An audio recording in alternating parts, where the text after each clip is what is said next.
Tell us about that, and how did you start that? And why?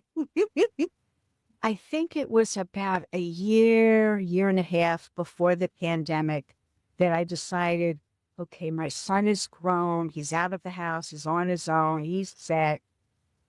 I have time on my hands again. I'm really retired and I'm looking for something to engage me. And I thought, well, maybe I should think about knitting. Some of my friends were knitting and I thought, I like what they're doing. And I remember how much fun it was. So I went to a local yarn shop and I said, I have knitting needles at home, but they're buried somewhere. Can I borrow a pair of yours? I want to buy a ball of yarn and I just want to sit at your table and see if I can remember how to cast on and how to knit. Because it had been at that point about 25 years, I'm going to say. And as I described earlier, it came back. It came back slowly at first, but with like 5 minutes, I was up to speed.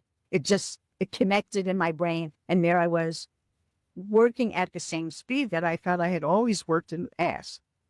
So I bought yarn to make a sweater. I had seen a pattern online. I bought the pattern from men, bought the yarn, came home with the sweater.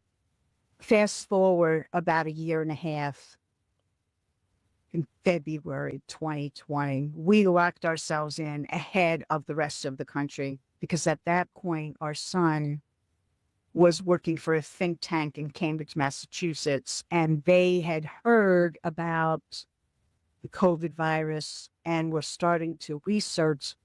We really didn't know much about it yet.